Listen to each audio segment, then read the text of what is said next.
अस्सलाम वालेकुम, welcome to our YouTube channel Desert Rose psychics.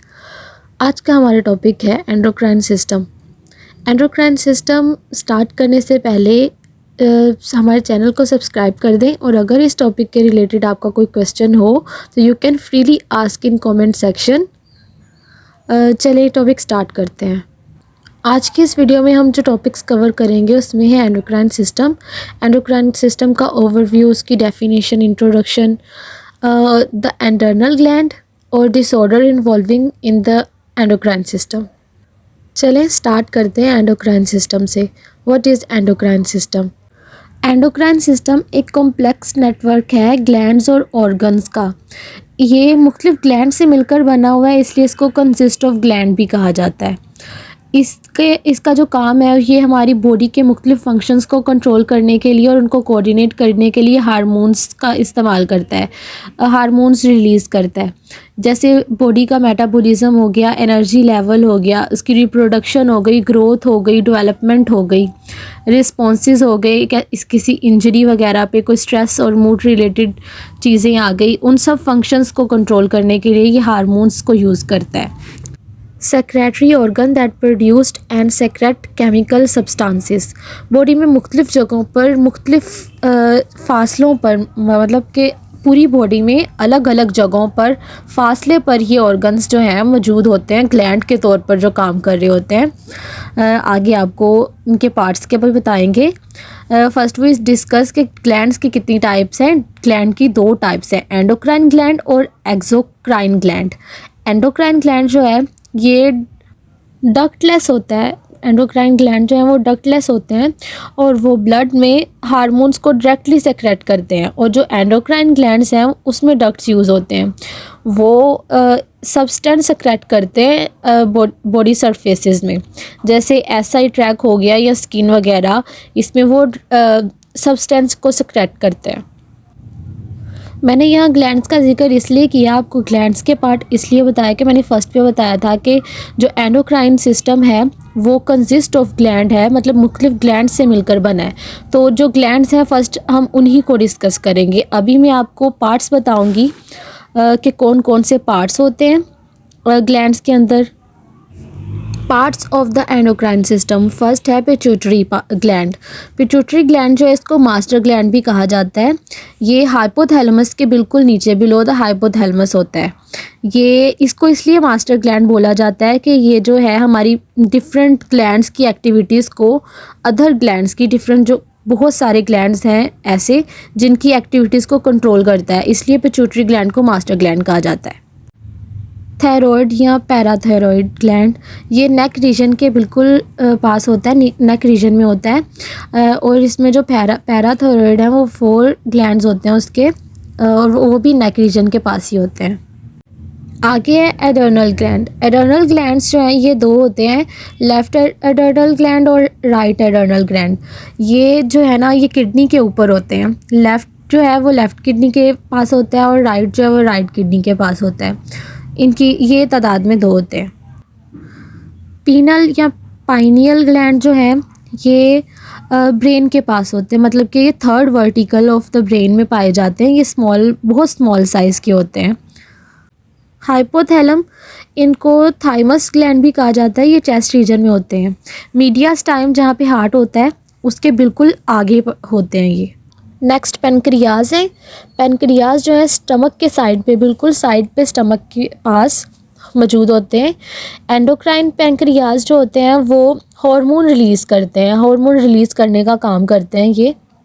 Next जो लास्ट 2 पार्ट्स हैं ये रिप्रोडक्टिव रीजन में आते हैं, ओवरीज और टेस्टिस।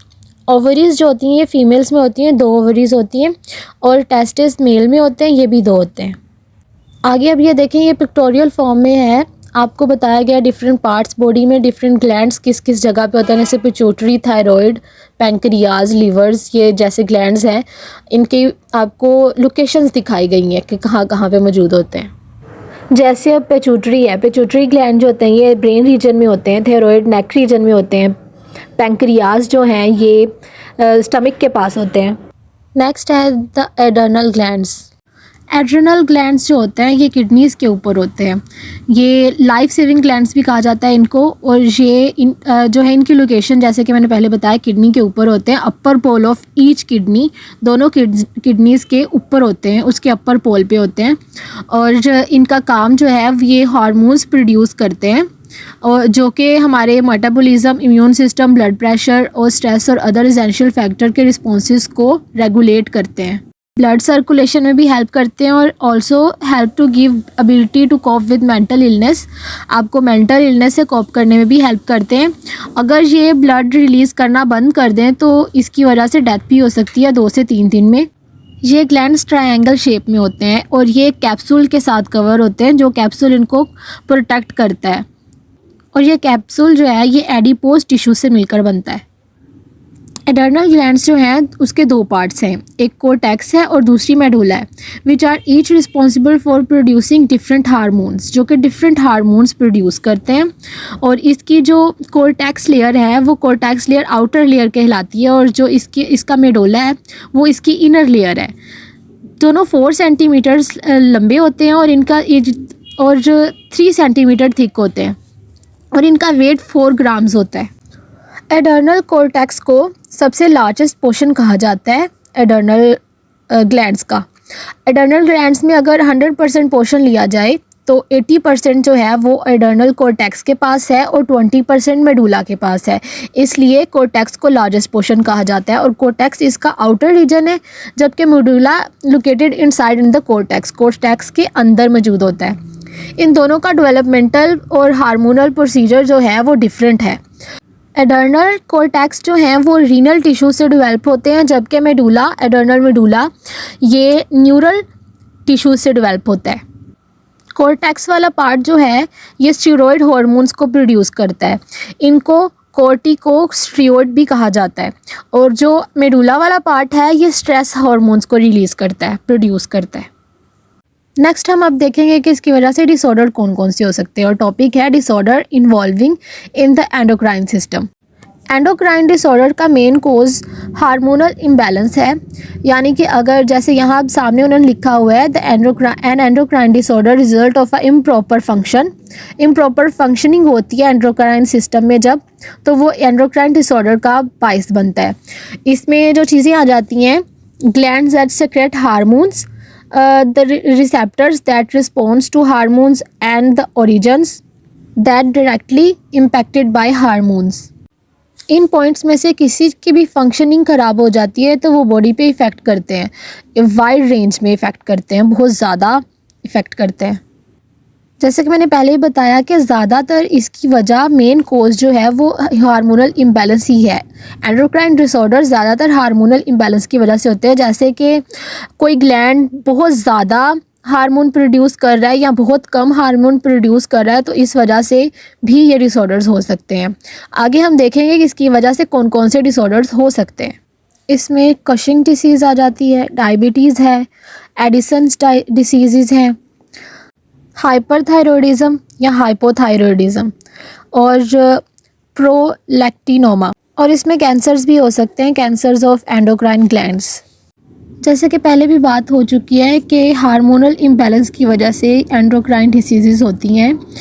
हार्मोनल इम्बैलेंस की बेसिकली 3 कॉजेज़ हैं। जेनेटिक डिसऑर्डर्स हो सकते हैं, कोई मतलब कि आपके किसी बड़े की वजह से जो जेनेटिक डिसऑर्डर्स आप में प्रोड्यूस हुए हैं या आए हैं उनकी वजह से हो सकता है, किसी इन्फेक्शन और डिसीज़ की वजह से हो सकता है, कोई इंजरी और कोई एंडोक्राइन ग्लैंड के अंदर कोई इंजरी हुई हो उस वजह से हो सकते हैं। आगे हम बात करते हैं कि इसकी वजह से इफ़ेक्ट्स क्या क्या होते हैं।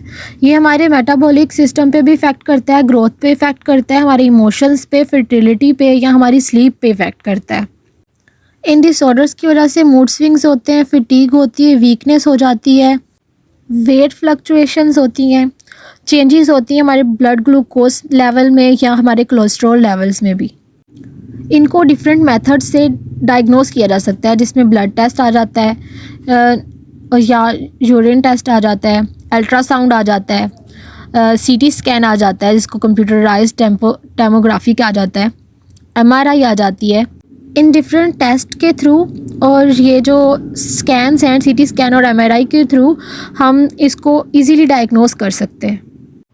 इनका ट्रीटमेंट मेडिकेशन के थ्रू होता है, और जो कैंसर होते हैं मतलब कि डिफरेंट ग्लैंड्स में कोई कैंसर हो उसके लिए कीमोथेरेपी या फिर रेडिएशन थेरेपी यूज़ होती है, और उन ट्यूमर्स को रिमूव करने के लिए ग्लैंड्स में से सर्जरी यूज़ की जाती है।